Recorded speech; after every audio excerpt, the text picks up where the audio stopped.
Hello students.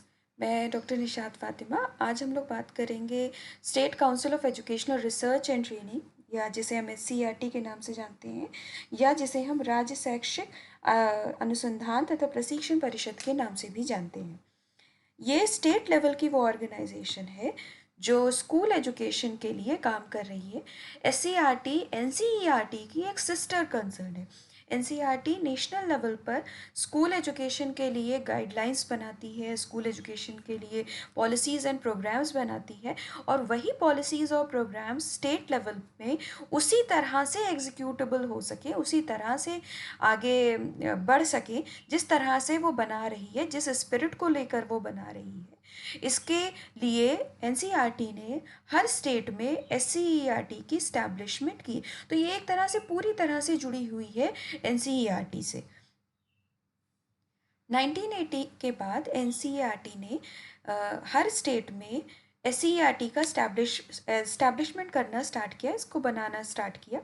और इसी chain में 1981 में उत्तर प्रदेश में SCERT स्टैब्लिश की गई लखनऊ में, और ये स्कूल एजुकेशन के लिए तथा एलिमेंट्री टीचर एजुकेशन के लिए, प्राथमिक शिक्षा के लिए अपेक्स बॉडी है, मेन बॉडी है, एकेडमिक बॉडी, जो स्टेट गवर्नमेंट को गाइडलाइंस प्रोवाइड करती है कि किस तरह से स्कूल एजुकेशन में और एलिमेंट्री टीचर एजुकेशन की फील्ड में चेंजेस लाए जा सकते हैं, ताकि हम यूनिवर्सलाइजेशन ऑफ एलिमेंट्री एजुकेशन के टारगेट को अचीव कर सकें और उसके साथ साथ NCERT के प्रोग्राम्स को सही फॉर्म में एग्जीक्यूट कर सकें। ये NCERT और NCT दोनों से कोऑर्डिनेट करती है, ताकि स्कूल लेवल पर जो स्टेट का एजुकेशनल डेवलपमेंट है उसे बढ़ाया जा सके। इसका मेन ऑब्जेक्टिव इसको स्टैब्लिश करने का जो था वो सबसे पहले यही था कि NCERT के गाइडलाइंस को सही तरीके से एग्जीक्यूट किया जा सके। इसके अलावा कि स्टेट लेवल पर स्कूल एजुकेशन में क्वालिटी इम्प्रूवमेंट लाया जा सके, ना ही सिर्फ स्कूलों का नंबर बढ़े बल्कि स्कूलों में बच्चों का जो अचीवमेंट लेवल है वो भी बढ़ाया जा सके।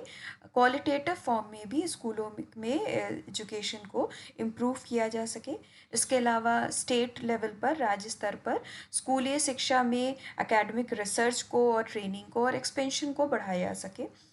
ये काम, इसका इस्टेब्लिशमेंट इसलिए भी किया गया ताकि स्कूल स्टेट लेवल के जो एजुकेशन डिपार्टमेंट्स हैं उनको जो NCERT की पॉलिसीज़ और प्रोग्राम्स हैं उनको कैसे इम्प्लीमेंट करना है, उसमें असिस्टेंस प्रोवाइड की जा सके, उनमें सहायता की जा सके।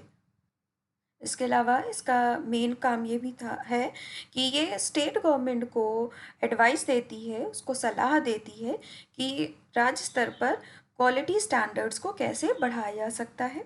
इसके अलावा जो रिसर्चर्स स्कूल एजुकेशन में रिसर्च कर रहे हैं उनको एड प्रोवाइड करना, उनको ग्रांट प्रोवाइड करना, उनकी रिसर्च, एक की रिसर्च दूसरे से अगर जुड़ी हुई है तो उसमें कोऑर्डिनेशन करना। इसके अलावा स्टेट लेवल पर जो स्कूल एजुकेशन के लिए जो टेक्स्ट बुक्स बन रही हैं उनको पब्लिश करना, उनको प्रिपेयर करना। जैसे हम सभी जानते हैं स्टेट लेवल पर स्टेट बोर्ड जो है अपनी फर्स्ट टू एट तक की टेक्स्ट बुक्स खुद बनाते हैं। तो जो यूपी गवर्नमेंट में जितने भी फर्स्ट टू एट तक के स्कूल हैं उनकी टेक्स्ट बुक्स को प्रिपेयर करना, बनाना, supplementary educational material, teaching materials को बनाना, न्यूज़ लेटर्स को बनाना, जर्नल्स को बनाना, और इसके साथ साथ इससे जुड़े हुए और जो लिटरेचर हैं, जो और ट्रेनिंग प्रोग्राम से जुड़े हुए लिटरेचर्स हैं उनको बनाना और पब्लिश करना। इसके अलावा प्री सर्विस और in service teacher training programs school level से जुड़े हुए ऑर्गेनाइज करना। हम सभी जानते हैं BTC जो चलता है, तो BTC के जो करिकुलम बनता है उस करिकुलम में क्या चेंजेस होने चाहिए, कैसा होना चाहिए, वो प्री सर्विस में आता है। और इसके अलावा जो टीचर्स परिषदीय स्कूलों में काम कर रहे हैं उनकी वो टाइम टू टाइम नई टेक्नोलॉजी, नए एडवांसमेंट से जो है फेस टू फेस ट्रेनिंग देना भी इनका काम है। इसके अलावा जो अलग अलग educational techniques, educational technology, teaching materials उनको बनाना और डिसमिनेट करना, ताकि कम कॉस्ट में और इफ़ेक्टिव फॉर्म में हम टीचर्स को ट्रेनिंग प्रोवाइड कर सकें। इसके साथ साथ जो एजुकेशन डिपार्टमेंट है स्टेट्स के, उनके बीच और स्टेट लेवल की जो यूनिवर्सिटीज़ हैं, जो एनजीओज़ हैं या और जो शिक्षा संस्थान स्कूल एजुकेशन के अपलिफ्टमेंट के लिए काम कर रही हैं, उनके बीच एक कोलैबोरेशन और नेटवर्किंग की जा सके। इसके अलावा आइडियाज़ का जनरेशन करना, आइडियाज़ को बढ़ाना, आइडियाज़ को इन्हांस करने की कोशिश करना, ताकि या आइडियाज़ जनरेशन का प्रोसेस करना ताकि स्कूल एजुकेशन को अपलिफ्ट किया जा सके। इसके अलावा यूनिवर्सलाइजेशन ऑफ एलिमेंट्री एजुकेशन के लिए एक नोडल एजेंसी की तरह काम करना। स्टेट लेवल पर जितने भी शिक्षा के सार्वभौमिकरण या प्राथमिक शिक्षा के सार्वभौमिकरण के लिए जितने भी पॉलिसीज़ और प्रोग्राम्स चल रहे हैं, उनको कैसे एक ज़िले से दूसरे ज़िले में या पूरे स्टेट में किस तरह से फैलाया जाए, उनकी किस तरह से मॉनिटरिंग की जाए, उनको किस तरह से आगे बढ़ाया जाए, इसका काम भी SCERT करता है। जैसे मिड डे मील योजना है, मीना मंच है, या और भी जितने programs universalization of elementary education के लिए चल रहे हैं, प्राथमिक शिक्षा के सार्वभौमिकरण के लिए चल रहे हैं, उनकी नोडल एजेंसी की तरह काम करना।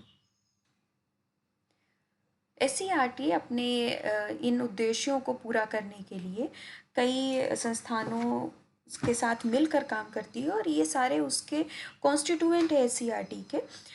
ये कॉन्स्टिट्यूएंट जितने भी हैं वो पूरे राज्य में फैले हुए हैं और अपना अपना अलग अलग काम करते हैं, मगर इनकी जो पूरी गाइडलाइंस है वो SCERT के थ्रू है और ये मिलकर SCERT को असिस्ट करते हैं। SCERT का वैसे जो हेड ऑफिस है वो लखनऊ में सिचुएटेड है, लेकिन इसके सिस्टर कंसर्न जो हैं, जो इसके कॉन्स्टिट्यूएंट हैं, जो इसके संगठन है वो अलग अलग जो है सिटीज़ में यूपी के फैला हुआ है और उनके साथ मिलकर काम करता है, और हम इसके बारे में और जानने की कोशिश करेंगे। जो पहला कॉन्स्टिट्यूएंट है SCERT का वो है स्टेट इंस्टीट्यूट ऑफ एजुकेशन या राज्य शिक्षा संस्थान। इसका हेडक्वार्टर इलाहाबाद में है और इसका मेन काम है रिसर्च, जो एजुकेशन और टीचिंग से जुड़ी हुई रिसर्चेज हैं स्कूल एजुकेशन की, उनको प्रमोट करना। ये टेक्स्ट बुक्स प्रिपेयर करता है क्लास 1 to 8 तक के लिए। हम सब जानते हैं एलिमेंट्री एजुकेशन का कंसेप्ट 6 से 14 साल का है या क्लास 1 to 8 तक का है। तो क्लास 1 to 8 तक की जितने भी स्टेट लेवल या स्टेट बोर्ड की जितनी भी टेक्स्ट बुक्स बनती हैं, उनको प्रिपेयर करने का काम स्टेट इंस्टीट्यूट ऑफ एजुकेशन का है। इसके अलावा ये डाइट के जो टीचर एजुकेटर्स होते हैं, जो डाइट के टीचर्स होते हैं, उनको ट्रेनिंग प्रोवाइड करता है। ये स्कूल एजुकेशन से जुड़ी हुई रिसर्चेस और जर्नल्स और मैगजीन्स को पब्लिश करता है।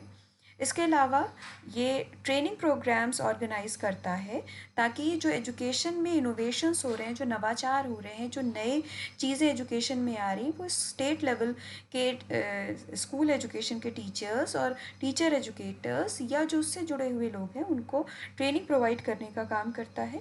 इसके अलावा जो एजुकेशनल प्रोजेक्ट्स स्टेट में चल रहे हैं, उनको स्मूथली कैसे इम्प्लीमेंट किया जा सकता है, इसके लिए गाइडेंस या असिस्टेंस प्रोवाइड करता है।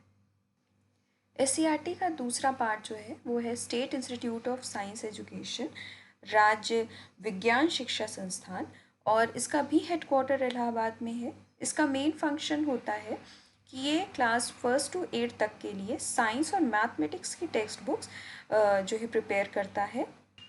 इसके अलावा ये साइंस और मैथ्स टीचिंग से जुड़ी हुई रिसर्चेस को प्रमोट करता है। इसके अलावा जो स्कूल के टीचर्स हैं उनको या टीचर्स एजुकेटर्स जो हैं उनको गाइडेंस प्रोवाइड करता है, उनके लिए ट्रेनिंग प्रोग्राम्स ऑर्गेनाइज करता है साइंस टीचिंग और मैथ्स टीचिंग्स के लिए। इसके साथ साथ ये साइंस और मैथ्स की टीचिंग किट्स और एड्स को बनाता है। इसके अलावा जो राज्य स्तर पर विभिन्न प्रतियोगिताएं होती हैं जो साइंस को प्रमोट करने के लिए, उनको ऑर्गेनाइज करने का काम भी ये करता है। Time to time different science fairs, exhibitions और कॉम्पिटिशन्स को ऑर्गेनाइज करना भी इसका काम है। तीसरी संस्था जो SCERT के लिए काम कर रही है वो है ब्यूरो ऑफ साइकोलॉजी, मनोविज्ञान ब्यूरो। इसका भी हेडक्वार्टर इलाहाबाद में है और ये 1947 से काम कर रही है, SCERT के स्टैब्लिशमेंट से भी बहुत पहले से। और लेकिन 1981 के बाद इसे SCERT के साथ जोड़ दिया गया और इसका मेन जो कार्य है वो बच्चों को जो स्कूल गोइंग स्टूडेंट्स हैं उनको शैक्षिक, व्यावसायिक और व्यक्तिगत निर्देशन एवं परामर्श की सुविधा को देना होता है। ऐसे बच्चों जो स्कूल गोइंग स्टूडेंट्स हैं उनको एजुकेशनल, वोकेशनल, पर्सनल गाइडेंस देने का काम भी ये ऑर्गेनाइजेशन करती है। इसके लिए ये टाइम टू टाइम डिफरेंट जो है प्रोग्राम्स स्कूल्स में ऑर्गेनाइज करती है।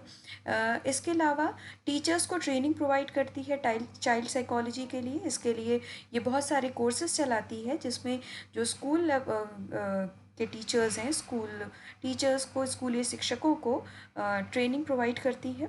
इसके अलावा ये डिफरेंट रिसर्चेस और एक्सपेरिमेंट्स या स्टडीज़ आगे ले जाती है या कैरी आउट करती है साइकोलॉजी में, ताकि स्टूडेंट्स की साइकोलॉजी को समझकर उसके अकॉर्डिंग उनको गाइडलाइंस प्रोवाइड की जा सके। इसके अलावा जो टीचर एजुकेटर्स हैं उनको साइकोलॉजिकल ट्रेनिंग्स प्रोवाइड करती है। इसके अलावा bureau of psychology state government को मदद करती है रिक्रूटमेंट प्रोसेस में। बहुत सारे प्रोग्राम्स और बहुत सारी पॉलिसीज़ के लिए जो रिक्रूटमेंट्स होते हैं उसमें साइकोलॉजिकल पर्सन की मदद से डिफरेंट इंडिविजुअल्स को रिक्रूट करने का काम भी करती है। फॉर एग्जांपल पीसीएस के में जो इंटरव्यूज़ होते हैं, जो या ऑफिसर्स के जो इंटरव्यूज़ होते हैं, उस पैनल में एक साइकोलॉजिस्ट होता है जो ब्यूरो ऑफ साइकोलॉजी से नॉमिनेटेड होता है या वहाँ का होता है, और वो अकॉर्डिंग टू द नीड, जैसी उस प्रोफेशन की नीड होती है उस तरह के बंदे को उसकी साइकोलॉजी के अकॉर्डिंग चूज़ करने की में मदद करती है। उस डेजिग्नेशन के लिए, उस पोस्ट के लिए जिस तरह की साइकोलॉजिकल ट्रेड्स की ज़रूरत होती है उस अकॉर्डिंग जो है इंडिविजुअल को चूज़ करने में मदद करती है।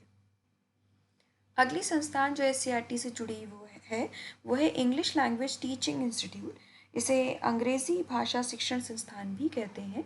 ये भी इलाहाबाद में है और इसका मेन काम होता है कि 1st to 8th तक के लिए जो इंग्लिश की टेक्स्ट बुक्स है उनको डेवलप करना, इंग्लिश सब्जेक्ट का करिकुलम डेवलप करना, इसके साथ साथ इंग्लिश सब्जेक्ट के टीचर्स, स्कूल गोइंग जो टीचर्स हैं उनको ट्रेनिंग प्रोवाइड करना, और इसके साथ साथ ये 4 महीने का डिप्लोमा कोर्स भी इंग्लिश सब्जेक्ट में ऑर्गेनाइज करता है जो कि इंग्लिश लैंग्वेज को प्रमोट करने के लिए होता है। और इसके साथ साथ ये इंग्लिश में स्पीकिंग कोर्सेज भी ऑर्गेनाइज करता है ताकि इंग्लिश लैंग्वेज में लोगों को कमांड हासिल हो सके। अगला जो संगठन है वो है राज्य हिंदी संस्थान। ये वाराणसी में सिचुएटेड है और इसका मेन काम है हिंदी और संस्कृत, या जो हमारी मूल भाषाएं हैं, जो मातृभाषाएं हैं, उन भाषाओं में अनुसंधान या रिसर्च को प्रमोट करना। इसके अलावा हिंदी और संस्कृत की जो टेक्स्ट बुक्स हैं क्लास 1st to 8th तक की, उनको डेवलप करना।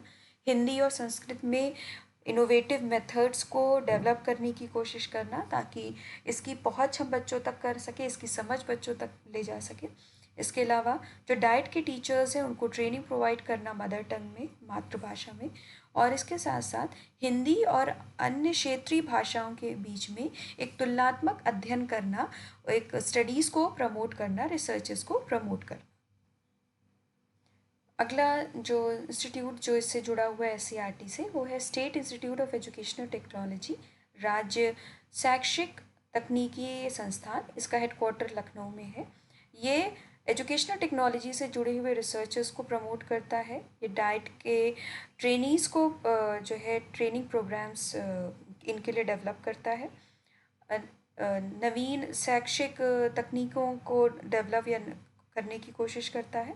इसके अलावा नए टीचिंग एड्स और नए टीचिंग मेथड्स को प्रमोट करने की भी कोशिश करता है।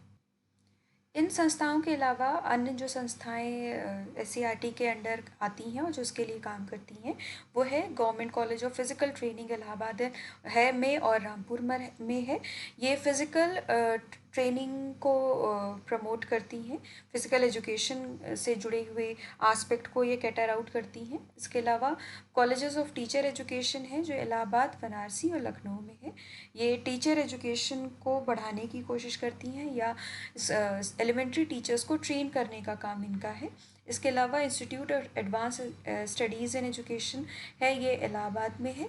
ये एजुकेशन से जुड़े हुए और एस्पेक्ट्स पर काम करती हैं। इसके अलावा कॉलेज ऑफ सिटी नर्सरी है, ये इलाहाबाद और आगरा में है। ये नर्सरी टीचर्स ट्रेनिंग को प्रमोट करने और नर्सरी टीचर्स ट्रेनिंग को आगे बढ़ाने का काम करती हैं। ये इन सारे संस्थानों के साथ मिलकर जो है वो एससीईआरटी काम करता है और वो कोशिश करता है कि जितने भी ये ऑर्गेनाइजेशंस हैं ये मिलकर स्टेट लेवल पर एजुकेशन को या स्कूल एजुकेशन को स्पेसिफिक तौर पर आगे क्वालिटी इम्प्रूवमेंट लाए जा सके। और इन सारे इंस्टीट्यूशंस की मदद से ही एससीईआरटी फंक्शन आउट कर पाता है उन पॉलिसीज़ और प्रोग्राम्स को जो एनसीईआरटी के थ्रू आगे उसको रिस्पॉन्सिबिलिटी दी गई होती है। और इन्हीं की मदद से वो स्टेट लेवल पर एजुकेशन को अपलिफ्ट करने की, क्वालिटेटिव एजुकेशन को प्रमोट करने की बात करता है। Thank you.